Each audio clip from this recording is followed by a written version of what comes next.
Daros las gracias a todos por haber venido un sábado para compartir este momento y para compartir todo lo que os vamos a comunicar o transmitir, ¿vale? Espero que sea de vuestro agrado y que os divirtáis un poquito y aprendáis un poquito también. Contaros que MS trabaja o colabora con Saludalia, que estamos aquí en Saludalia, que somos un equipo de 4 profesionales. ¿Se escucha?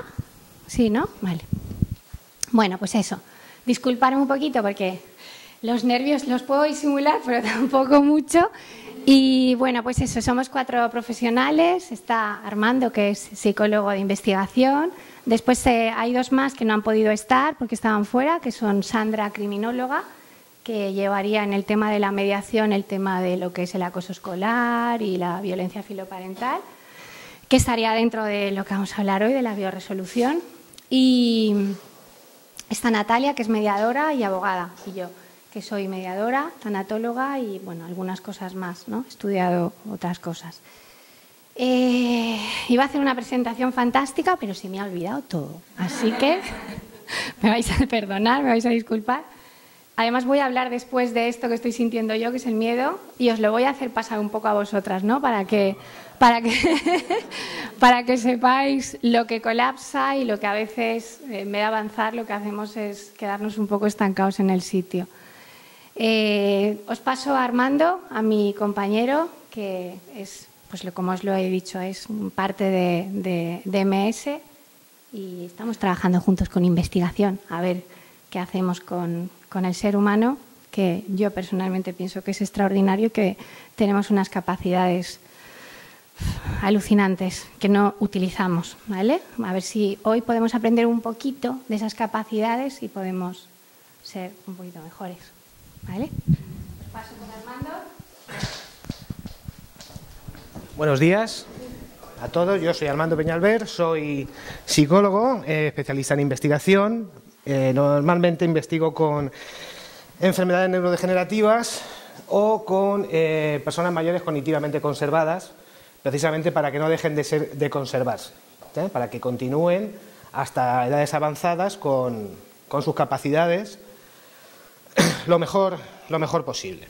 Bueno, vamos a ver, vamos a dar unos conceptos claves para poder entender después la ponencia inmaculada. He creído conveniente dar una serie de premisas de fácil entendimiento para que todo lo que después venga por parte de ella sea más entendible, ya que lo que ella propone pues a veces es menos popular, pero si arrancamos porque todo arranca al final de la base de la psicología, ya lo veremos, todo va a arrancar de las emociones, ni más ni menos. Ahí está la base de la pirámide. A partir de ahí se pueden hacer muchas cosas. En el momento que las reconozcamos, que las controlemos. ¿Se pueden controlar las emociones? No se pueden. Se pueden canalizar, pero no se pueden controlar. Y eso es una cosa que hay que tener en cuenta desde el principio. Porque si no la tienes en cuenta desde el principio, intentarás controlar una cosa incontrolable. ¿Y qué pasa cuando intentas controlar una cosa incontrolable? Porque te estrellas. Está claro. Bueno, vamos a empezar. Vamos a ver la indefinición de todo esto. Bueno, hablaremos después también del cerebro. Porque el cerebro es el gran desconocido, a pesar de lo mucho que se habla y de lo mucho que se cree que se entiende de ello. En realidad, cuando nos acercamos de verdad desde la investigación, vemos que se sabe bien poco. Pero vamos a hablar de los 3 tipos de cerebro que tenemos, todos, el reptiliano, el límbico y el neocórtex, que es lo que diferencia al ser humano del resto de las especies. Después vamos a hablar un poquito de plasticidad cerebral. ¿Por qué? Porque así vais a descubrir que todos la tenéis. Y en el momento que tú descubres que tienes algo, pues puedes ir al cajón y sacarlo. Pero si no lo sabes que lo tienes, pues nunca irás a por él. Y después también haremos una referencia a la programación neurolingüística, desmenuzando en 2 o 3 láminas, pero lo que es. O sea, ¿qué significa la P? ¿Qué significa la N? ¿Qué significa la L? Porque habrá gente que lo sepa, pero habrá gente que eso de programación neurolingüística le suene un poco a un nombre muy largo. Daremos algún consejo para controlar la ansiedad de la manera más sencilla posible, de la manera más... Solo hay que ponerlo en práctica, ¿eh? O sea que no hay ni que comprarlo ni nada de nada. Solamente hay que ponerlo en práctica y encima todo lo tenemos en nuestro repertorio. Que eso es lo que yo quiero que tengáis en cuenta. Que todo lo que vamos a decir aquí lo tenemos en el repertorio. Otra cosa es que lo utilicemos. Pero que todos lo tenemos, eso por supuesto que sí. ¿De acuerdo? Pues vamos a empezar. Yo no estoy acostumbrado a hablar con micro en la mano. Así es que, si de vez en cuando me vuelve así, perdonadme. Sobre todo los técnicos. Bueno, vamos a ver. Emociones. Aquí se va a centrar, al fin y al cabo, todo lo que yo voy a decir, todo lo que va a decir Inmaculada y todo lo que en cursos o talleres posteriores vamos a hacer. Por eso, vamos a ver. Mira, hay muchísimas definiciones de emociones. Si cogiéramos 8 libros sobre emociones, encontraríamos 8 definiciones, parecidas pero con diferencias. Si cogiéramos 16, 16. Entonces, vamos a ver, tenemos, extraído de la literatura, emociones son agitaciones del ánimo producidas por ideas, recuerdos, apetitos, deseos, sentimientos o pasiones. Bien, vale. Pues todavía no me ha explicado qué son. Estados afectivos de mayor o menor intensidad y de corta duración. Bueno, corta duración depende de lo que se entienda por corta duración. Se manifiestan con una conmoción orgánica más o menos visible. Eso es muy cierto. Pues ya ahora lo veremos, porque vamos a ver, entre otras cosas, qué se nos mueve dentro cuando viene una emoción. Vamos a ver el sistema nervioso central, el periférico y el endocrino. El endocrino. Conmoción afectiva de carácter intenso, pero tampoco hace referencia a qué tipo de intensidad. O sea, alta, intenso, no puede ser muy intenso también. Y agitación del ánimo acompañada de una fuerte conmoción somática. Conmoción somática siempre existe, siempre. Siempre que tenemos una emoción, tenemos una conmoción somática. Quiere decir que fisiológicamente experimentamos unos cambios inevitables. ¿Por qué? Porque no se pueden controlar. Otra cosa es canalizarlos, pero controlarlos, no, tú no puedes evitar estar triste. No puedes evitar tener ira. No lo puedes evitar. A ti te viene la emoción. Otra cosa es que luego la canalices y no agredas a nadie, o esa tristeza no se convierta en una de las peores pandemias del siglo XXI, que es la depresión, de lo cual se sale muy mal. Ya no lo veremos. Vale. La emocionalidad es uno de los procesos psicológicos más básicos y son adaptativas. Las emociones son adaptativas. Las emociones son, como decía, adaptativas, es decir, están en nosotros porque nos ayudan a sobrevivir y a llegar hasta donde estamos. Y ahora lo veremos. Gracias a las emociones hemos llegado a ser lo que soy el ser humano, en gran parte.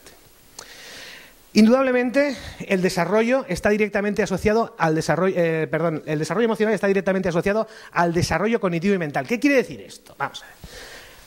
Cuando se nos presenta una emoción y tenemos algún tipo de conducta al respecto, eso queda impreso en nuestro acervo conductual. Y en la misma situación, cuando nos vuelva a pasar, probablemente actuemos de la misma manera. Eso es lo que quiere decir. Y al final nos desarrollamos con esa personalidad y con esos patrones conductuales. Eso es lo que quiere decir. Vale. La definición que da la Real Academia de la Lengua Española, que ahora últimamente está muy de moda. Alteración del ánimo intensa y pasajera, agradable o penosa, que va acompañada de cierta conmoción somática. Vale. Luego, Antonio Damasio, que ha sido uno de los psicólogos más influyentes del siglo XX, dice que los sentimientos son la representación mental de los cambios orgánicos presentes en una emoción. Ya estamos otra vez con los cambios orgánicos. Y aquí vamos a hablar mucho de cambio orgánico porque estamos hablando de bioresolución. Y bio quiere decir vida. Entonces vamos a hablar mucho de lo que tenemos dentro para poder explicarnos lo que nos pasa a nosotros mismos, ¿no? Por lo menos entenderlo. Bueno, problema que tiene un carácter multidimensional y dificulta su estudio y abordaje. Primero, las emociones existen, pero lo que para ti no significa nada, para ella puede significar mucho. Eso ya sería una variable difícil de estudiar. Difícil de estudiar. Cada definición dada de este concepto viene sustentada por un marco teórico. Es que en el tema de las emociones, por eso hay tanta indefinición, porque hay mucho marco teórico. Entonces, a la hora de, como no hay una definición consensuada, a la hora de investigar sobre las emociones, recoger toda la literatura que habla de ella para poder hacer un pequeño metaanálisis, digamos, o un análisis serio, es muy complicado porque las variables son múltiples y cuanto más variables tiene una investigación, mucho más difícil de llevarla a cabo es. ¿Por qué? Por su multidimensionalidad y porque cada persona lo vive de una manera. Entonces tú puedes coger una muestra de 100 personas y detectar que esta emoción se vive de esta manera, pero es que dentro de 3 meses coge otra de otras 100 y a lo mejor hay unas variaciones bastante importantes. Entonces el abordaje es muy complicado. Concepto, carácter de límites. Las definiciones actuales intentan englobar todos los aspectos, todo lo que decía, que se han ido nombrando en las anteriores, en un afán de abarcar la mayor cantidad posible de variables que presentan las emociones. Con lo cual, los estudios se tornan eternos y muy complicados. Luego, como hay mucho marco teórico, cuando una teoría arroja unos resultados, llega otra teoría y dice, pues, está bien, pero aquí nosotros hemos investigado otra cosa total, que es una cosa que no está en constante movimiento. No es como otro tipo de cosas que, bueno, se investiga, se sacan unos parámetros y esto es lo que hay. Y normalmente, cuando se replica la investigación, van saliendo los mismos parámetros que salían en la investigación primigenia. Vale. Bueno, ahí tenemos un cuadro de emociones, y luego vamos a volver a él. Vamos a volver a él porque como vamos a ver lo que son las emociones primarias y las básicas, y las secundarias, después vamos a volver a ver si nos hemos enterado y a ver si distinguimos. Bueno, vamos a hablar de la multidimensionalidad de las emociones, para que todos sepamos qué es lo que tenemos y cómo viene. Y gracias a Dios, esto es un consenso común. Esto es de lo que se puede extraer de las investigaciones, sí que hay un consenso común entre la comunidad científica, por el cual se acepta que las emociones sirven de un triple sistema de respuesta. Por eso es multidimensional. Tiene varias dimensiones. Vale. Triple sistema, la activación fisiológica.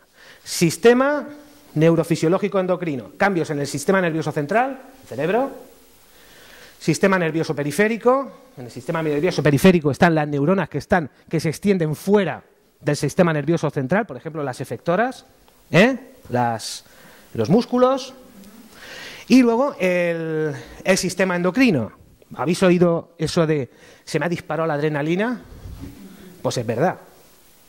En un momento, a lo mejor, de cierta tensión, o para afrontar algo realmente, pues nuestras glándulas suprarrenales, ¡plaf!, emiten en gran cantidad, o la cantidad que sea necesaria en ese momento, una hormona, como la adrenalina, por ejemplo, para que nosotros podamos actuar. Esto para que se entienda así a grandes rasgos y no extenderme mucho, porque esto sí que es complicado. Variaciones en el tono muscular, la respiración, la circulación y la velocidad de procesamiento mental. Esta es la que más adaptación nos ha dado, porque nos ha dicho lo que tenemos que hacer en el momento que tenemos que hacer y lo más rápido posible.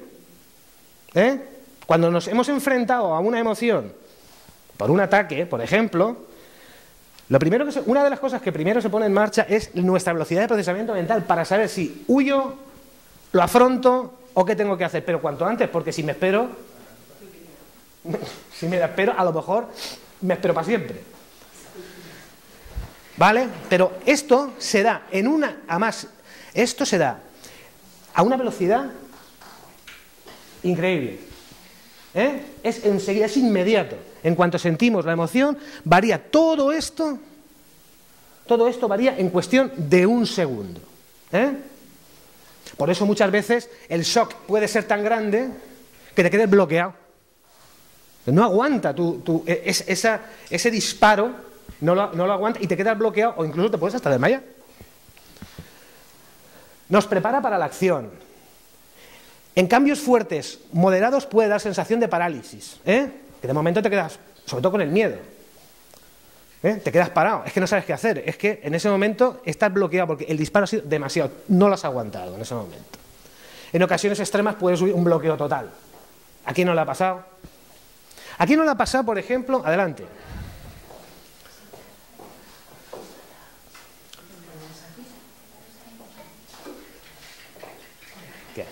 Un ejemplo muy claro de bloqueo, a que nos ha pasado a muchos. Todos los que hemos estudiado, que serán todos los que hay aquí, ¿no os ha pasado alguna vez que un día os habéis bloqueado? Pero total, dice, es que me lo sé, pero estoy en blanco, eso existe. Estás bloqueado. Te acaba de bloquear el miedo. El miedo al fracaso, la incertidumbre, que también lo veremos, muchas cosas. Muchas de las emociones secundarias que van parejas a las básicas. Vale. La conducta expresiva, la comunicación no verbal, esto es fundamental. Cuando estamos iracundos, ¿cómo nos movemos? ¿Cómo fruncimos el ceño? ¿Cómo nos dirigimos a la persona? También estamos intentando modular su comportamiento, el comportamiento de la persona con nuestros gestos, para que se dé cuenta, por ejemplo, que o estoy enfadado, o estoy triste, o estoy alegre, o estoy enamorado, o estoy muchas cosas. Las posturas y los cambios de tonalidad, no se habla lo mismo cuando estás enfadado que cuando estás triste. Cuando estás triste tu voz es mucho más lánguida, ¿no? Cuando hablas, y cuando estás enfadado tiendes a subir al tono de voz y a elevarlo, y a bajarlo, pero a elevarlo otra vez. ¿Para qué? Para modular la conducta del receptor. Vale. Función primordial, modular el comportamiento, ya lo he dicho. ¿Vale? ¿Estamos de acuerdo? Bueno, esto es todo un mundo, esto de la comunicación no verbal. Si tenemos previsto hacer, porque hoy es como una pequeña introducción de muchas cosas, pero sí que tenemos hacer un taller de comunicación no verbal con 5 o 6 cosas básicas que es que os van a ayudar muchísimo, porque la comunicación no verbal es amplísima, entonces fijarse en todo, hay que ser un experto, ¿no? Y luego hay mucho de interpretación también, mucho de interpretación por parte de la persona que está viendo, ¿no? Pero bueno, sí que se pueden dar una serie de pautas para detectar ciertas cosas, ¿no? Y que nos sirvan para la vida. Sentimientos subjetivos. Sistema experiencial subjetivo. Sentimientos generados por una emoción, y en ocasiones dependerá de la experiencia previa. Es que cada uno ve las cosas de una manera. Si es que al fin y al cabo es eso. Es que a ti lo que te parece terrible, al de al lado, dice, pues no es para tanto. Y luego llega este y se pone triste por no sé qué, y tú dices, pues te ahogas en un vaso de agua. Por eso, ese también pertenece al triple sistema de respuesta del que estamos hablando, que ahora lo ampliaremos un poquito más. Bueno, conclusiones. No se conoce exactamente qué nexo de unión existe entre los 3 sistemas. Sabemos que existe, sabemos, pero tampoco sabemos si se dan los 3 a la vez. ¿Cuál será primero? ¿O cuál será después? Para poder investigar con mayor eficacia, ¿no? No lo podemos saber. Entonces, sabemos que se dan de una forma casi conjunta y que no pueden aparecer de manera unilateral. Pero ¿a qué nivel tiene uno y qué nivel tiene el otro? Pues yo estoy seguro que depende de la persona. Ni más ni menos. Porque, visto lo visto, hay personas más expresivas o menos expresivas. Hay personas que ven las cosas de una manera y hay personas que ven las cosas de otra. Y hay personas que su cuerpo no es el mismo y reacciona de otra manera en la misma situación. ¿Que se dan? Por supuesto. ¿En qué medida se dan y cuál es primero y cuál es después? No se sabe. Hasta ahora. Ahora, ¿qué función tienen las emociones? Porque aquí, claro, hablamos de las emociones, pero claro, aquí siempre hay que darle una utilidad a lo que estemos viendo. Todo lo que vamos a ver tiene una utilidad, de alguna manera. ¿Son realmente útiles? ¿Cumplen una función? Pues bueno, si digamos que cumplen una función adaptativa, me parece que esa es una de las mejores funciones, de las más importantes del ser humano, adaptarse al medio.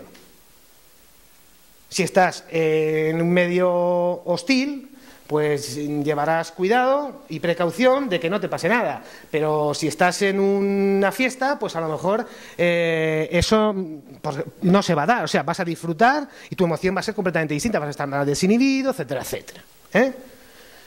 Te adaptas. Ahora, si tú estás en una fiesta y estás escondiéndote para que no te den, eso es una tontería.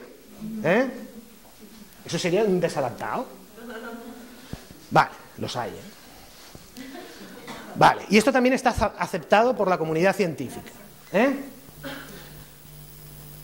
Funciones intrapersonales. Imaginemos que podemos ser víctimas en ese momento, pues, a lo mejor de una agresión.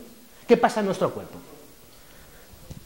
¿Qué pasa en nuestro cuerpo? Bueno, pues proveer de soporte físico quiere decir que ese corazón bombea mucho más rápido y manda mucha más sangre a los músculos para o salir corriendo o aguantar un golpe o darlo tú. ¿Sí? Seríamos más fuertes en ese momento, por decirlo de alguna manera. Por eso nos provee a nuestros miembros, nos da soporte físico para eso. Eso es un ejemplo, así, llano, para que se entienda bien. Aumentar y favorecer la velocidad de procesamiento mental, pudiendo elegir entre una mayor variedad de opciones. Por eso digo que esta es muy importante, porque a lo mejor dice, si me enfrento, pierdo, pero si huyo, gano. O en un momento dado decir, me conviene quedarme, o a lo mejor lo que me conviene es esperar un poco más y después marcharme. Esa velocidad de procesamiento es muy importante. Es muy importante porque eso es adaptativo. Eso es adaptativo. Modificar los modos de comportamiento habituales del individuo, que no estamos acostumbrados a estar todos los días agredidos, pero a que todos somos muy tranquilos, pero a que si viene uno y te toca las narices enseguida responde. Y no es lo normal en ti, no estás todo el día haciendo eso. Han modificado tu comportamiento. Y luego advertir al organismo ante posibles condiciones desfavorables o dañinas. Vale, eso como vamos a ver ahora las 6 emociones básicas, enseguida lo vamos a ver. Funciones interpersonales. Relación con los demás. Transmisión externa del estado de ánimo, ya lo hemos dicho.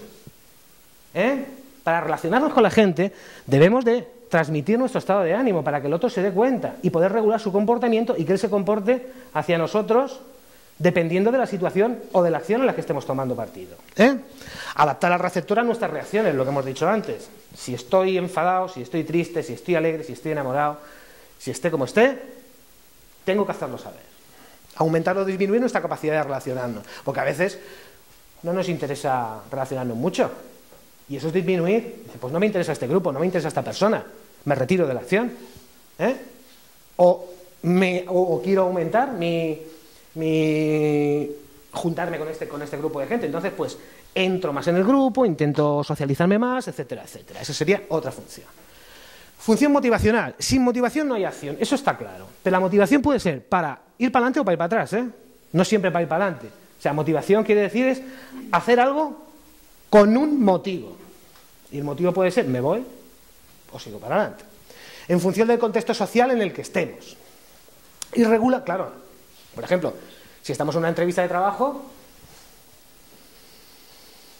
pues no es lo mismo que estar de fiesta en la discoteca de mi amigo, no es lo mismo. Y activación de recursos en determinadas situaciones, ya te digo, por ejemplo, lo que sería una entrevista de trabajo. Es muy distinto a estar, por ejemplo, en otro sitio. Pero bueno, como vamos a ver más cosas, no me quiero extender aquí. Función valorativa, catalogar los hechos como placenteros o aflictivos. Depende de la sensibilidad emocional individual. Volvemos a lo mismo, depende de cada persona. Cada persona tiene una visión del mundo. Cada persona tiene una visión del mundo. Y muchas veces lo que intentamos es hacerlo cambiar a él. Lo quieres hacer cambiar y es que no vas a poder. Valorar la relevancia de los estímulos que recibimos. Esto, por ejemplo, se da mucho en la sorpresa. Luego lo vamos a ver, ¿no? Cuando tenemos una sorpresa, lo primero es una emoción que es valorativa, ¿no? Arqueamos las cejas, abrimos la boca y vemos qué pasa. Si no pasa nada, si es agradable, alegría. Y si es desagradable, huida. Pero es una emoción valorativa. Muy importante, por ejemplo. Muy importante, de verdad que sí. Entonces se considera que la funcionalidad o disfuncionalidad de las emociones, porque pueden ser funcionales o disfuncionales, dependiendo el grado en que nos asistan, dada por la intensidad, frecuencia, duración o aparición inapropiada. Es decir, depende de la valoración que hagamos en el momento y contexto. ¿Es siempre la ira inapropiada? No. Venga, un ejemplo, a ver, ¿quién me pone un ejemplo? La ira. Un momento apropiado. Pues una entrevista no es apropiado, ¿no? No, hombre, escoges al entrevistador y le dices 4 cosas, por ejemplo, porque puede ser disuasorio, el otro ve y dice, no, esto no es como yo me lo pensaba. O puedes afrontarlo en ese momento y salir airoso del tema. Si no lo haces, pues serás agredido, por ejemplo. O sea, la ira no es siempre inapropiada. Lo que pasa es que, claro, una ira desmedida en cualquier momento, pues eso es un problema. Vamos a ver. Entonces, el proceso emocional, ¿cómo se da? Primero percibimos. Después evaluamos. ¿Me gusta, no me gusta?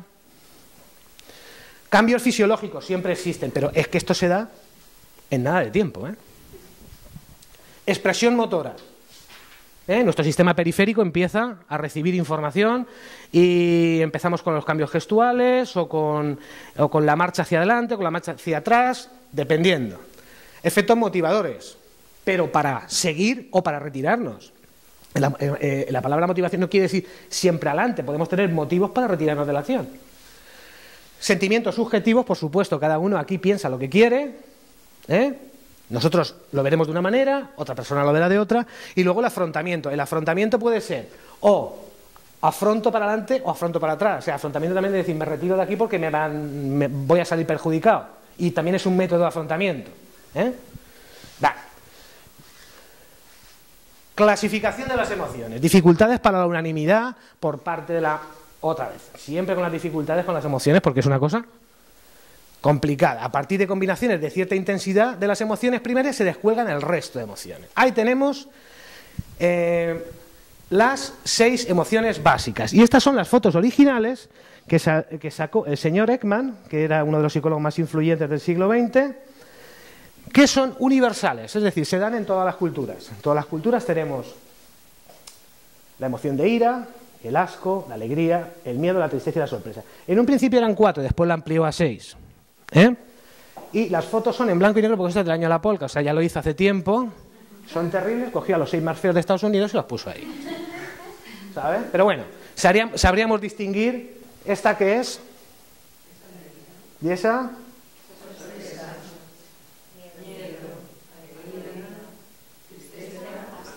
Vale, vámonos, ya está. Sabéis perfectamente. Vale, fíjate, nosotros lo reconocemos enseguida. Existen trastornos de trastornos mentales que esto no lo reconocen. Entonces, claro, imaginaros lo que es no poder reconocer eso en tu vida diaria. Si una persona está triste, si está alegre, si te está diciendo una cosa de una manera, por ejemplo, el autismo. Es un problema porque no reconoce en los otros este tipo, la expresión emocional. Por lo tanto, la convivencia evidentemente se deteriora mucho. Bueno, ¿vale? Entonces, ira, repugnancia, alegría, miedo, tristeza y sorpresa. Y ahora vamos a ver para qué sirven. Ya hemos adelantado algo, pero por lo menos las 6 básicas para reconocernoslas. Pero ahora vamos a ver una cosa.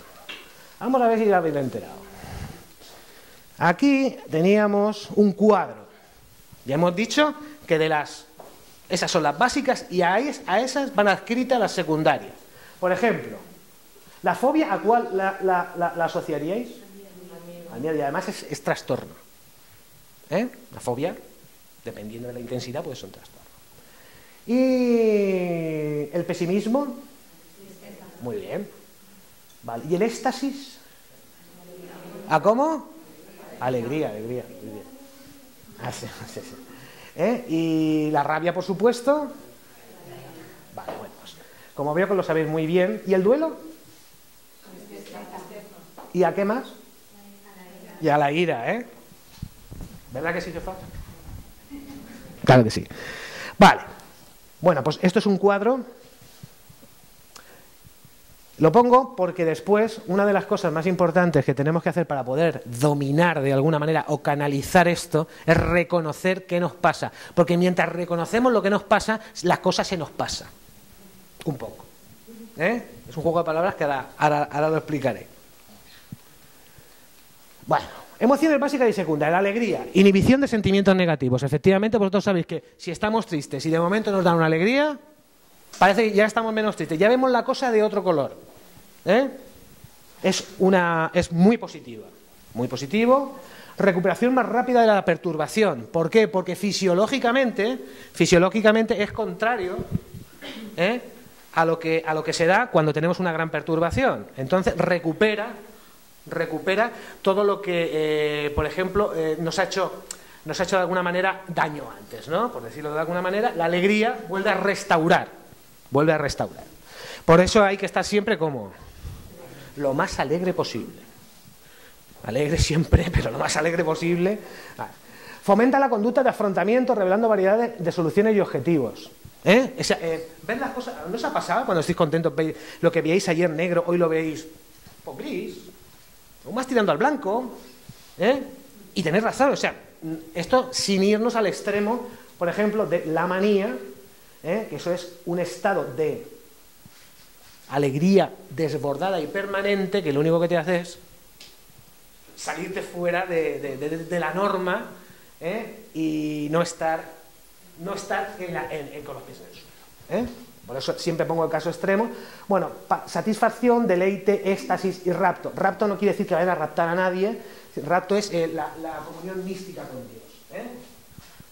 Mucha gente está alegre porque está conectado con el Altísimo y existe dentro de la literatura, lo nombran varias veces y por eso lo pongo. ¿Vale? Pues alegría. El asco. El asco es una de las cosas que mejor nos ha adaptado. Es un gesto universal. Transmite el mensaje de que algo resulta literal o metafóricamente repulsivo para el gusto o para el olfato. Reacciones gastrointestinales desagradables, náusea. Cuando tenemos náusea no podemos comer. Fijaros si es adaptativo. ¿Por qué? Porque a lo mejor tenemos una comida en mal estado delante. O una comida que nosotros, por ejemplo, no estamos acostumbrados para nada a comer, porque estamos en un pueblo perdido de la India y tal, y nos puede sentar mal. Entonces el asco actúa de esa manera para potenciar hábitos saludables, higiénicos y adaptativos. La higiene también, la propia higiene. Secundarias, la aversión, desprecio, recelo. También hablamos del desprecio que sentimos por alguien, también es una cosa que se puede decir que es, qué asco me da este, ¿sabes? No es que vayas a vomitar cuando lo veas, pero es una cosa que dices, ya, qué repulsión, que no puedo con, ¿sabes? Mira qué pelo lleva, mira que no sé qué, ¿sabes? Vale, la ira. Movilización de energía para las reacciones de autodefensa o de ataque, es decir, autodefensa o ataque. La autodefensa también puede ser salir corriendo, no olvidarlo, que eso también nos protege de lesiones. No siempre concluye en agresión, a lo mejor es disuasorio. A lo mejor viene alguien a molestarte y en ese momento, en vez de arrugarte, pues tiras para adelante y el otro se separa o cesa la acción. Reactividad cardiovascular muy intensa, ¿por qué? Porque nuestro corazón, boom, boom, está bombeando a piernas, brazos, o salir corriendo, para tener suficiente potencia para salir corriendo, o para dar una patada, a lo mejor. Secundarias, hostilidad, cólera, rencor y el caso extremo, odio y violencia. Violencia en todos los ámbitos de la vida, ¿no? Es decir, esto ya no sería adaptativo, esto sería un trastorno, por decirlo de alguna manera, y lo otro sí, lo otro es afrontamientos de autodefensa o ataque, eso sería la adaptación. El miedo. El miedo es una de las reacciones que produce mayor cantidad de trastornos. Y pone al cuerpo en estado de alerta general, incluso lo paraliza momentáneamente. Vosotros habéis visto esos animalitos que cuando viene el depredador, como no pueden correr mucho, tienen las patitas muy cortas, se hacen el muerto, ¡plum! Bueno, pues es una manera de adaptarse, porque quiere decir, el depredador pasa y tú sigues vivo, ¿sabes? Si no, pues estarías muerto y hubieras dejado de adaptarte y de todo. Una de las emociones que más ha hecho por la evolución humana es que el miedo, a pesar de lo que pensamos, es lo que nos ha hecho estar donde estamos. Tener la suficiente precaución como para evitar ciertas cosas que hubieran hecho desaparecer a la especie. Cuando un compañero veía a un señor con una lanza enfrentarse a un mamut y lo pisaba, entonces decía, ya no voy, yo tengo miedo. Claro. Y entonces ese se adaptaba y sobrevivía y luego se lo contaba a sus hijos, no te acerques al mamut a menos de 3 metros que te pisa. ¿Verdad? Es así, ¿vale? Ha hecho mucho por nosotros. Lo que pasa es que el miedo, cuando te desborda, te paraliza y te deja bloqueado. Pero el tener cierto miedo en forma de precaución nos permite adaptarnos. Por ejemplo, no hacer locuras financieras, por ejemplo, no correr con el coche más de la cuenta, digo en general, siempre hay, y poder seguir viviendo durante muchos años, ¿no? Y luego explicarle a los nuestros que si haces esto te puede pasar esto, pero en forma de precaución, ¿no? No que se desborde. Como secundaria tiene la peor dimensión tolerada por el ser humano. Lo peor es la incertidumbre.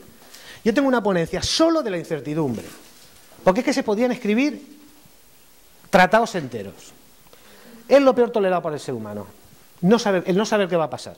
Ya, pero eso forma parte de la vida en cada segundo. Sí, pero si te desborda, no harías nada. Si tú en todo todo es incierto y todo es incertidumbre, ahí no hago esto porque no sé qué va a pasar. Ahí no hago esto porque no sé qué va a pasar. Ahí ya no estás siendo adaptativo, porque entonces no harías nada.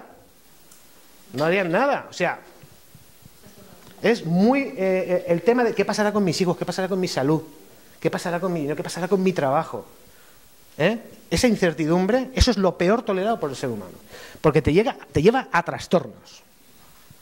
A trastornos como la ansiedad, el estrés, la depresión y todo ese tipo de trastornos tan desadaptativos en los tiempos que corren. Caso extremo, la fobia y el pánico. El pánico, pues imagínate lo que es. El pánico es paralizar, total, completamente. Bueno, la sorpresa. Aparece de forma inmediata ante una situación novedosa o extraña, dejando paso a las emociones congruentes con dicha estimulación. Por ejemplo, si ahora cogemos y vemos ahí una sombra pegando golpes, y abren la puerta y de momento sale un payaso. Pero no, de momento sale Freddy Krueger. ¿Sabes? Valoramos la situación en ese momento y dependiendo de lo que nosotros valoremos, así actuamos. Es muy importante porque la atención y la memoria de trabajo, hay un incremento en la atención y en la memoria de trabajo. ¿Qué quiere decir? La memoria de trabajo es la memoria inmediata, o sea, lo que tenemos, lo primero que tenemos. No es la memoria a corto plazo. La memoria de trabajo es, por ejemplo, cuando estamos haciendo una suma y estamos 5 y 8, 13, 5 y 18, llevo una. Y te lo guardas en la memoria de trabajo. Y luego sigues. Cuando se acaba la suma te olvidas del tema. O sea, sirve para trabajar y para procesar lo del momento, lo que estamos atendiendo en ese momento. Igual cuando estamos leyendo. Si no tuviéramos memoria de trabajo, cuando vamos por la tercera línea no sabemos por dónde vamos. Si no, vamos encadenando. Bueno, pues la sorpresa aumenta la actividad de la atención y de la memoria de trabajo. Para poder valorar si esto es bueno, esto es malo, o esto es regular, cómo actúo. Vale. Secundarios, asombro, desconcierto, admiración. Bueno, esto tampoco puede ser así como muy desadaptativo, porque admiración, hombre, si admiran mucho y te crees todo lo que dice uno, pues va. Pero bueno, tampoco es una emoción que da paso a las siguientes. Tristeza, no siempre es negativa, no siempre, necesitamos estar tristes de vez en cuando, Brinda la oportunidad de llorar una pérdida o una esperanza frustrada. Sopesar sus consecuencias, ¿por qué? Porque la tristeza nos paraliza, o sea, nos deja quietos y nos da para pensar. Siempre que sea de forma adaptativa, que no lleguemos aquí.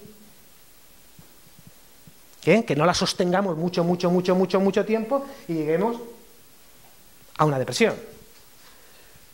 Nos da para planificar cuando la energía retorna un nuevo comienzo. Reflexionamos, a lo mejor os ha pasado que estáis un par de días así, es que estoy con la depre, que estoy triste y tal, y después habéis renacido un poco, así como con el mismo problema, o sea, lo has valorado.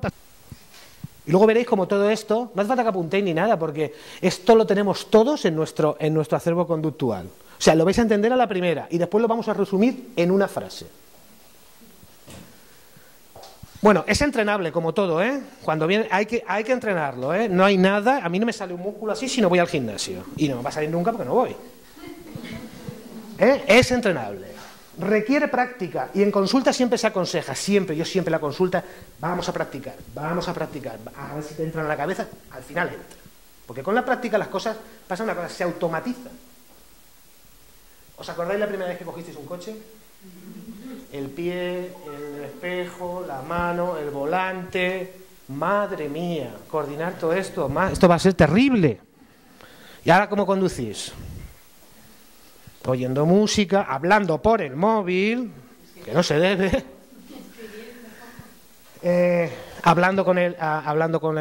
oyendo música, hablando con el copiloto, incluso con un escándalo fenomenal dentro del coche, nosotros vamos conduciendo de manera automatizada. Vale, Ideales para personas con dificultades, tanto en la expresión como en el sentimiento o manejo. No es que haya un tipo de... Bueno, sí, hay un tipo de personas que no controlan absolutamente nada, pero a todos nos ha pasado alguna vez. Que hemos descontrolado, dice, es que se me ha ido la perola, se me ha ido la olla. ¿Quién no lo ha dicho alguna vez? Y eso es que la emoción no la has controlado. Simple y llanamente. ¿La dentadura?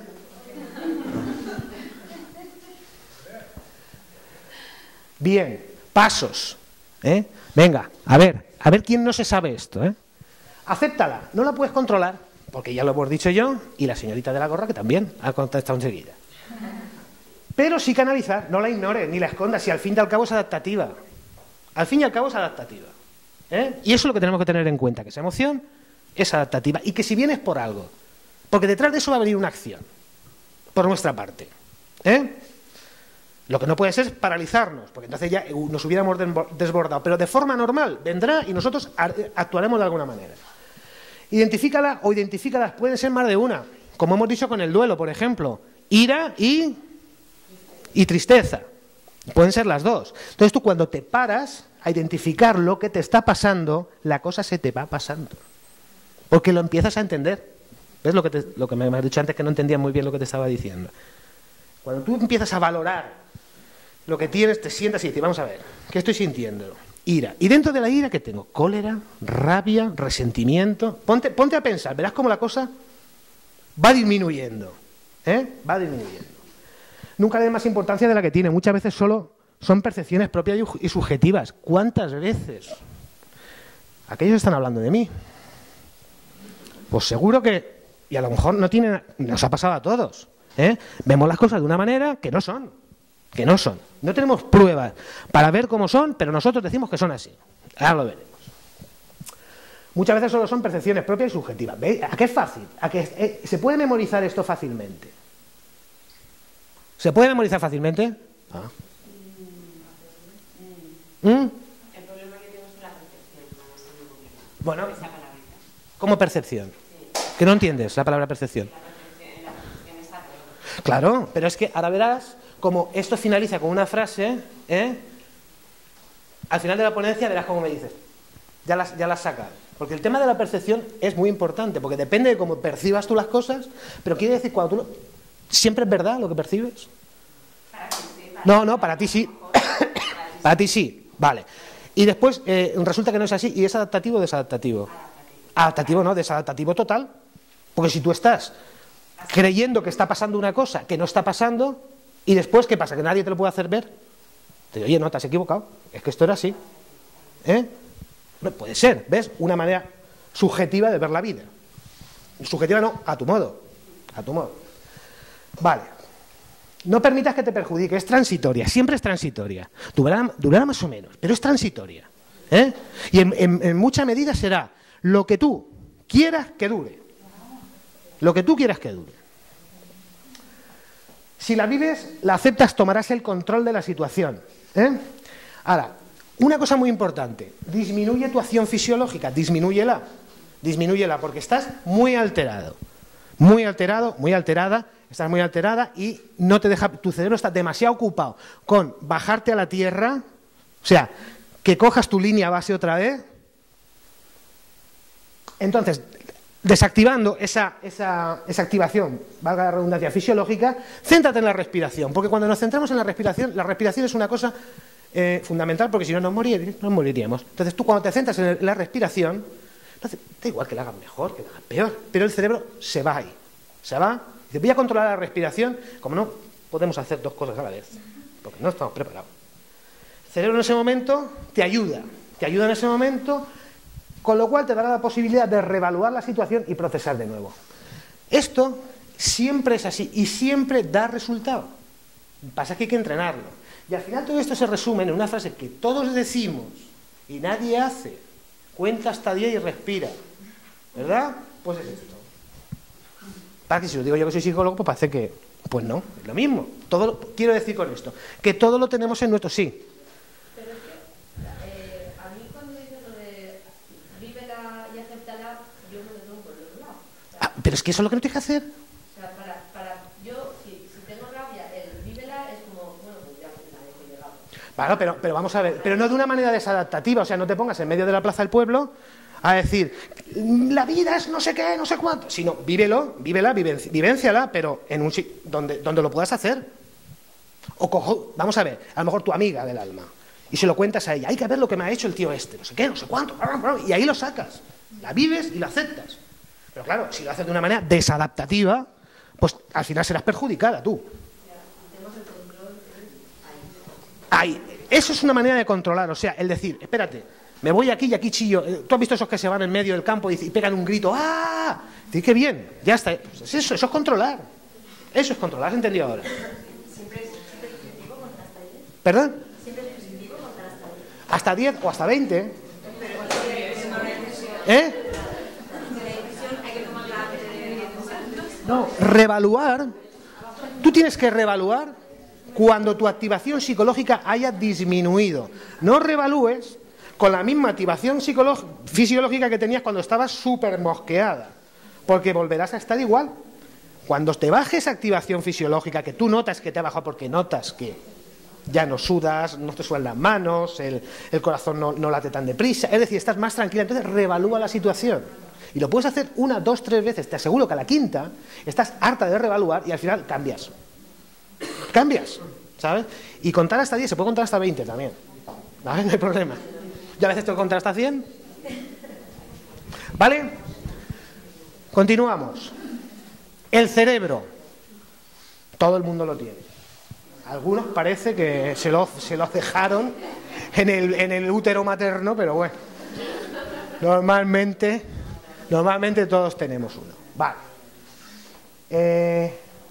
Mira, vamos a empezar a ver. Esto es nuestro cerebro. Somos así de horribles por dentro. Nuestro cerebro reptiliano, nuestro cerebro mamífero o límbico, esto es la evolución, ha evolucionado así el cerebro, ¿no? Cerebro humano y el lóbulo prefrontal. Aquí está el córtex. Esto es lo que nos distingue de cualquier especie, porque ahí está una cosa que se llaman las funciones ejecutivas del ser humano: planificación, lenguaje, flexibilidad mental, memoria de trabajo, todo está ahí, todo está ahí. Eso es un gran ordenador. Pero veremos que si no tiene los cables adecuados y no está enchufado a la corriente adecuada, es que no sirve para nada. Es como el que se compra un ordenador, lo mejor que hay en el mercado, para escribirle cartas a su novia, ¿sabes? Y no sabe ni utilizar internet ni subir, pero tiene un ordenador estupendo, pues bueno, vale. Se hará viejo el ordenador, o sea, obsoleto, y seguirás y no vale para nada. Vale. Vamos a ver, como vamos rapidillo. Cerebro reptiliano. Lo tenemos todo, ¿eh? Somos un poco reptiles todos. Regula las funciones fisiológicas involuntarias de nuestro cuerpo. Es el responsable de la parte más primitiva del reflejo-respuesta. Es decir, tengo hambre, ¿cómo?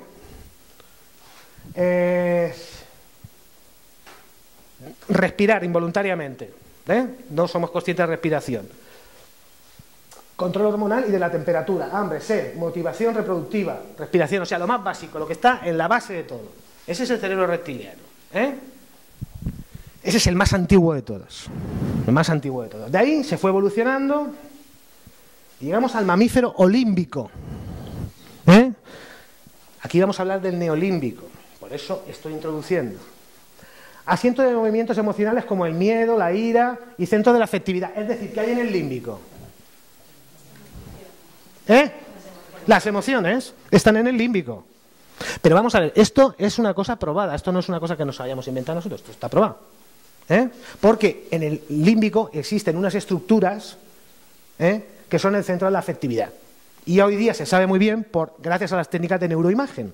Porque hace muchos años quizás se intuyera, pero es que ahora se puede ver en movimiento. La amígdala. La amígdala está en el límbico. No tiene nada que ver con las amígdalas estas, Es una importante estructura responsable de la capacidad de aprendizaje y la memoria. Y yo os digo, ¿cómo se sabe esto? Pues muy fácil, porque los lesionados en la amígdala por un accidente, por ejemplo, o por una operación, una intervención quirúrgica que lo ha tocado, y tienen la amígdala comprometida, no son capaces de reconocer un rostro o si una persona está alegre o triste. Es decir, ha perdido la afectividad, la emocionalidad. Es muy fuerte ver gente lesionada así, ¿eh? Que han perdido todo reconocimiento de las caras de las personas, de si están tristes, si están alegres, y es una estructura que está dentro del límbico. Hay más, está el hipotálamo, ¿os suena? El tálamo, bueno, ahora lo vamos a ver ahí. Ahora lo vamos a ver ahí. El límbico está en constante interacción con la corteza cerebral. Ahora veremos por qué es necesario que esté en constante conexión con la corteza, con la parte más externa. Es capacidad de controlar y canalizar las emociones. Gracias a esa conexión entre el límbico y la corteza única y exclusivamente humana, por decirlo de alguna manera, bueno, pues ¿sabéis dónde trabajamos nosotros? Justo en medio. En una cosa que se llama neolímbico, que está entre el límbico y la corteza. Es ahí donde nosotros, esa canalización emocional en la que nosotros investigamos y en la que nosotros estamos, digamos, creemos firmemente en que es ahí donde se debe de controlar el tema, ¿verdad? Ese es el límbico. Tiene muchas, está la amígdala, bueno, hipotálamo, hipocampo, tálamo, pituitaria. El sentido del olfato, que está directamente conectado al límbico, es el que regula nuestras emociones, ¿eh? Bueno, eso es el sistema límbico, que está en medio, digamos que está el reptiliano, en medio el límbico y luego el neocortes. Neocortes envuelve los demás cerebros, los envuelve todos. Denota lo más distintivo del ser humano: la planificación, el lenguaje, la flexibilidad mental, la capacidad de síntesis y la abstracción. Estas son características evidentemente humanas. Los primates también tienen un córtex, nosotros somos primates, pero no llega a la altura de lo que nosotros fundamos familias, incluso partidos políticos, ciudades, aprendemos idiomas. Un mono no aprende un idioma, aprenderá tal, pero no es capaz de aprender una lengua. Nosotros, gracias a nuestro neocórtex. Por sí mismo y sin la participación del límbico, sería como una computadora muy potente. Vale, ¿qué pasa? El límbico manda emociones y el neocórtex es el que racionaliza lo que hay y lo que no hay que hacer. Porque si no existiera eso, las emociones estarían absolutamente descontroladas, porque no habría nada que diera cuenta de una regulación en un momento dado. No habría nada. Gracias a Dios nosotros tenemos esa estructura y en medio las conexiones existentes entre el cerebro y el límbico, y el límbico y el neocortes, es lo que nosotros llamamos neolímbico, y es ahí donde trabajamos, en cómo pasan de aquí a aquí las emociones y cómo se regulan. ¿Para qué? Para una mejor adaptación, para vivir de otra manera. Cambiar incluso la filosofía en algunos campos de nuestra vida, cambiar la filosofía de vida, ¿no? Bueno. Plasticidad cerebral. Hasta hace poco se creía que nosotros nacíamos con un mogollón de neuronas y que se iban muriendo todas, ¿no? Y llegábamos a viejecitos con muy poca población neuronal. Pues no es así. No es así, y además eso lo puedo yo atestiguar porque eso sí que lo he investigado y eso sí que lo he podido comprobar con mis pacientes. Existe plasticidad cerebral hasta bien entrada la octava década de vida, incluso más. Incluso hay estudios, ¿no es así?, que incluso dan plasticidad cerebral en la novena década de vida. Vamos a hacer unos conceptos fundamentales, porque aquí vamos a hablar de cosas y tal, y entonces, por si alguno se interesa, que se interesará por esto, voy a dar unos conceptos, para que tengáis, vayamos introduciéndonos en lo que es la plasticidad cerebral, el PNL y tal y cual. La neurona, la unidad funcional y estructural del sistema nervioso, que produce y transmite el impulso nervioso.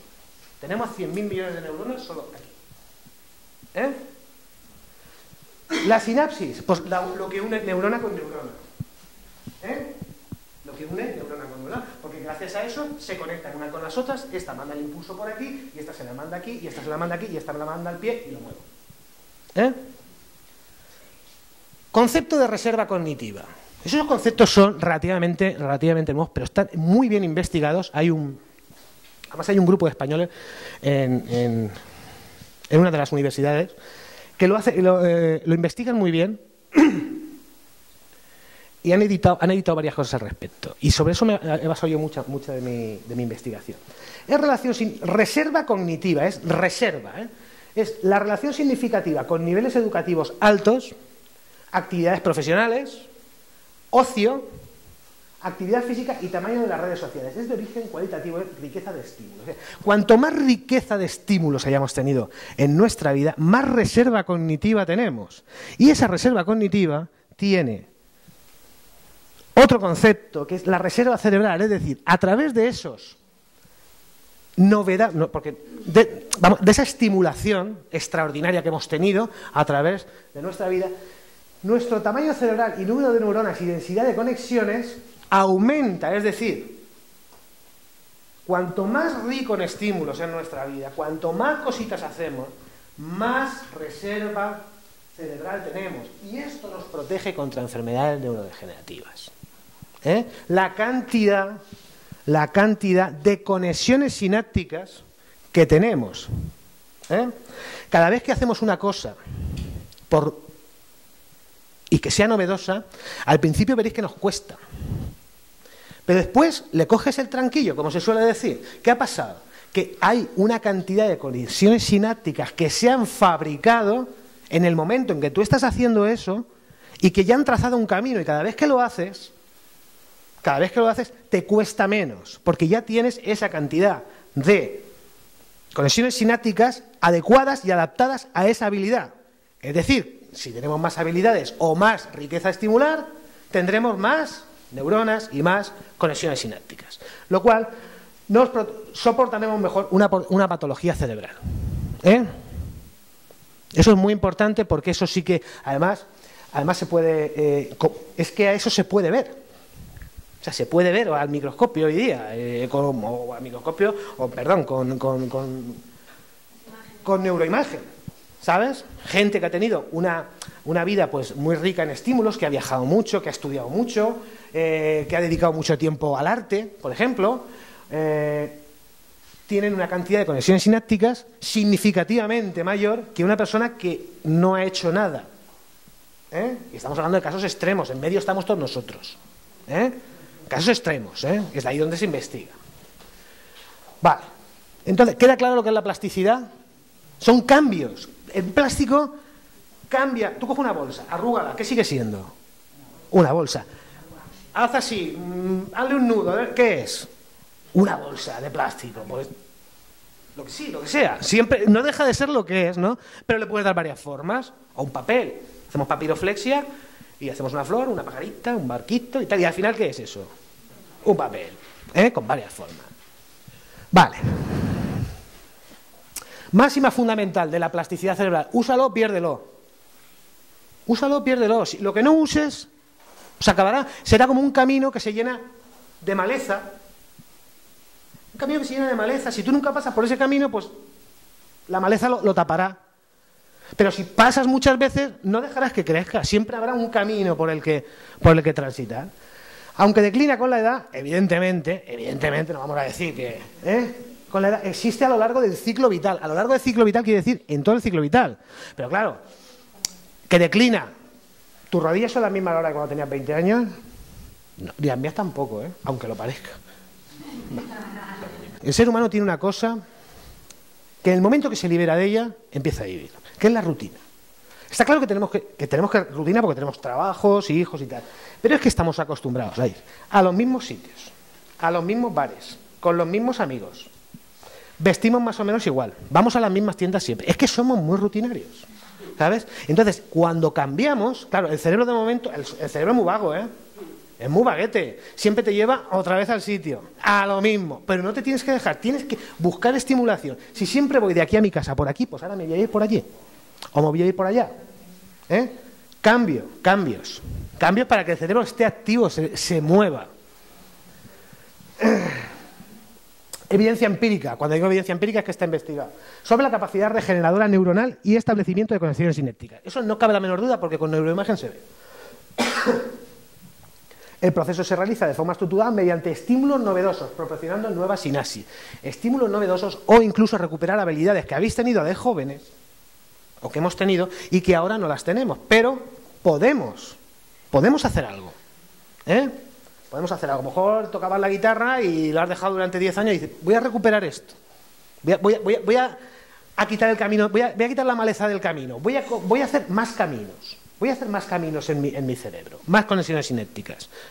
Eso luego te da pues una capacidad de adaptación mejor, una velocidad de procesamiento mejor. Es decir, que no tiene nada contraproducente. Al contrario, me protegerá de posibles enfermedades neurodegenerativas en un futuro. Puede protegerme. Por lo tanto, nuestro cerebro está diseñado para afrontar todo tipo de desafíos. Está ahí para eso, es vago, pero para eso estamos nosotros. Pero es que es todo tipo de desafíos. Es más, tiene una capacidad extraordinaria. Nosotros tenemos una capacidad extraordinaria y eso tenéis que tenerlo en cuenta. Nadie en este mundo ninguna especie tiene la capacidad de adaptación que tiene el ser humano. Por ejemplo, si yo pongo un león en el Polo Norte, ¿qué pasa? Que se muere el pobre.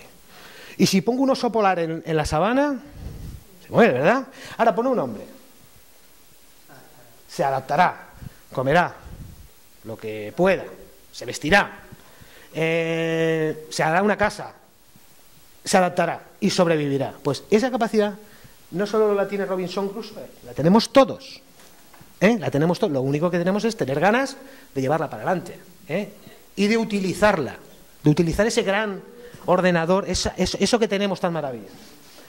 Esto ya lo dijo el señor Ramón y Cajal, que hace que se murió un mogollón de tiempo. Pero todo hombre puede ser, y mujer, es que entonces lo de la mujer no se decía así con mucho, puede ser, si se lo propone, escultor de su propio cerebro. Este señor investigó muchísimo sobre las neuronas y sobre las conexiones sinápticas. Y descubrió que ya por aquel entonces tú puedes hacer de tu cerebro lo que tú quieras. Lo que tú quieras. Programación neurolingüística, con esto estamos acabando ya, y damos un descansito, si os parece, y luego volvemos con todo lo más interesante de esto, que va a ser Inmaculada. Y por fin os vais a librar de mí. En este descanso podéis subir si queréis.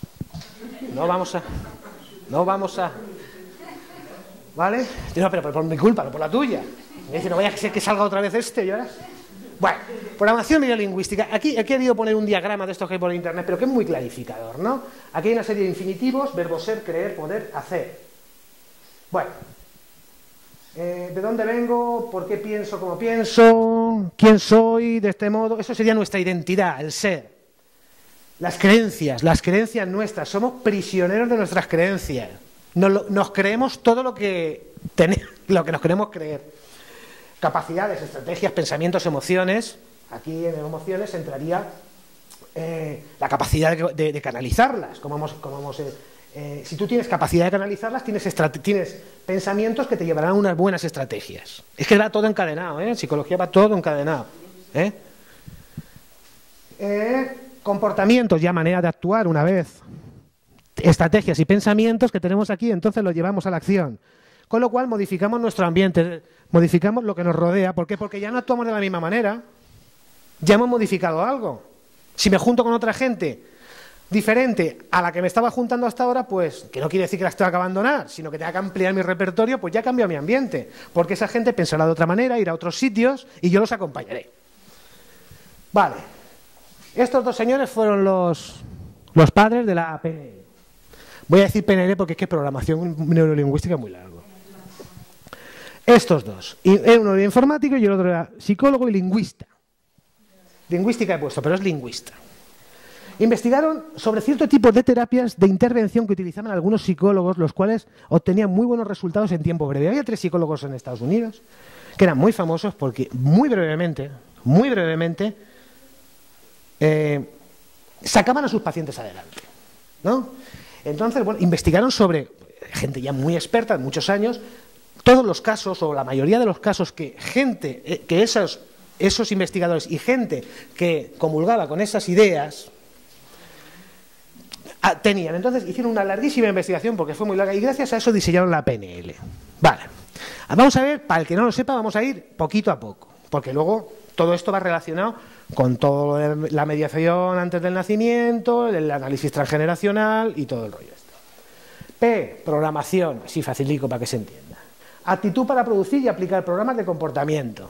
Nosotros en una situación nos comportamos así. ¡Pla! Y eso hace así en nuestro cerebro, un programa. llega a la misma situación dentro de 3 años y tú actúas igual porque tienes el programa. Es que tienes el programa y si no, muy parecido. Claro, si el programa es malo, siempre actuarás bien, pero si el programa es bueno, pues actuarás mejor. Es programarnos de una manera eficaz. Tener programas eficaces. Neuro, como nuestra percepción de las cosas y sucesos determinan nuestro estado emocional subjetivo. Dependiendo de cómo percibimos, así tenemos nuestro ánimo. Entonces hay que prestar mucha atención a la percepción de cómo percibimos las cosas para percibirlas de la mejor manera posible. Y luego lingüística, los sistemas de comunicación humanos, tanto verbales como no verbales. Esto es muy importante porque esto es una característica típicamente humana. Está claro que los animales también se comunican y tal, y que tienen ciertos códigos y tal, pero tal y como nosotros, no. Por lo tanto es muy importante en nuestra vida la lengua, y saber manejarla, y poder hablar, y comprender, y poder leer, es muy importante, ¿vale? Y luego, bueno, el sistema de comunicación no verbal, que de esto ya daremos cuenta en siguientes ediciones, que eso es algo muy importante. Dependiendo cómo procesemos y almacenemos las experiencias, ese será nuestro patrón conductual, dependiendo cómo las almacenemos. Es que depende de nosotros todo. Depende de cómo yo almacene el asunto, así me irá. Si lo almaceno mal, con un patrón equivocado, pues cada vez que venga ese tipo de que nos pasa, porque el otro día hablaba yo con mi mujer, que está ahí al fondo, y seguro que me estará criticando, decía, la historia se repite, dije, no, la historia la repetimos nosotros, porque tenemos los mismos patrones ahora que hace 10 años, porque no los hemos variado. Y si papá decía esto, pum, ese patrón se te metía en el cuerpo. Se te metía en el cuerpo y toda tu vida andabas exactamente igual. Andabas exactamente igual con ese patrón. Por eso es un instrumento transformador de las situaciones vividas que marcaron nuestros pensamientos y actitudes durante la infancia. Aquí, de infancia y adolescencia. Esto viene muy en relación, es cómo nos han influido durante la infancia y la adolescencia, y después Inmaculada nos dirá cómo nos influyen nuestros ancestros. Abuelos, bisabuelos, porque es muy curioso, Está muy bien. Y con ello podemos reescribir nuestra historia vital, es decir, si es un elemento transformador y yo cojo ese elemento transformador, que lo puedo hacer porque tengo todo el software y el hardware aquí, no lo tengo que comprar, no me cuesta dinero, no engorda nada, y lo pongo en marcha, puedo reescribir, no voy a reescribir mi vida entera, pero sí ciertos patrones conductuales que no me están beneficiando hace muchísimo tiempo, y yo sé qué es lo que me beneficia o no, porque todos lo sabemos. Obtener conclusiones y cambiar en la medida de lo posible nuestro futuro. Y siempre es en la medida de lo posible. O sea, no, aquí no hay cambios. La purga de Benito no existe. En la medida de lo posible sí podemos cambiar. Y si tú vas del 1 al 10 y te quedas en el 8, ¿cómo estás? Notable, Si estabas en el 1 y te vas al 8, imagínate. Ni aunque te vayas al 7. Vale. El conflicto, somos prisioneros de nuestras creencias. Muchos de los conflictos parten de que otros deben poseer las mismas actitudes y creencias que nosotros. Es que me tienes que entender, es que debes saber lo que te estoy diciendo, pero es que no me comprendes, no sabes que esto era así, no sabes que esta idea es la auténtica, la correcta. Pues no, porque yo tengo otra visión, por eso hay gente de derecha, de izquierda, de en medio, de Podemos, de todo el rollo Porque cada uno tiene unas ideas y tiene una manera de percibir las cosas. Muchas veces no seleccionamos la información correcta porque no la tenemos. Como vamos almacenando según nos viene, y a lo mejor de manera no correcta porque no asimilamos bien, y nos aferramos a nuestras creencias, lo que puede provocar numerosos conflictos. ¿Por qué? Porque nos aferramos a nuestras creencias. Entonces tú tienes que actuar como yo te digo. Pero ¿cómo es posible que tú pienses por ti misma y estés haciendo esto? Si es que no ves que no, ¿sabes? Y entonces tú al final me dices, mira, vete por ahí, conflicto. Conflicto. Seleccionamos lo que consideramos útil en función de un objetivo o acción, pero a nuestro libre albedrío. Hablamos de que la historia se repite, pero la repetimos nosotros mismos. ¿Ves? Te dije que lo iba a poner en la ponencia y te iba a nombrar.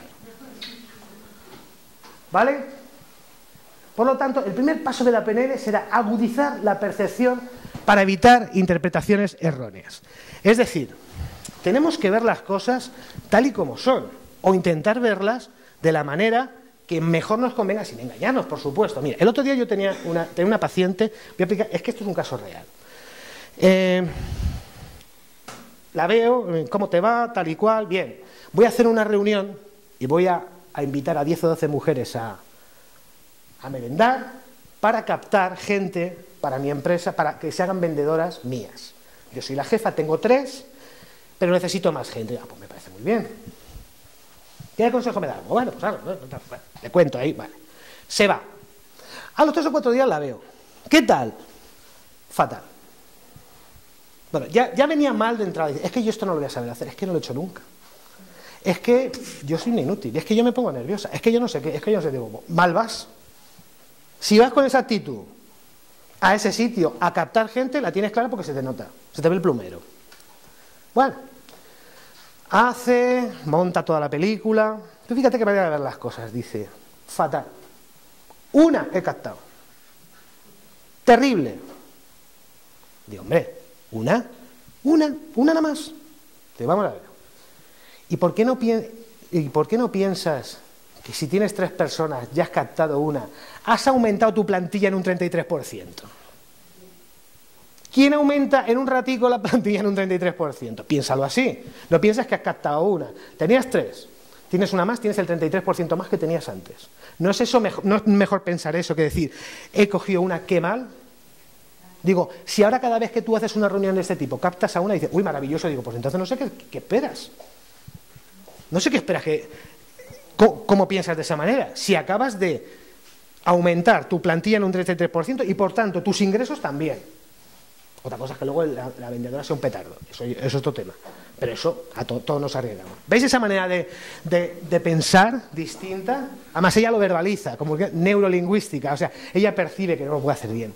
Percibe que la gente se está aburriendo, de que no la están entendiendo, de que no... Y su programa viene desde entrada.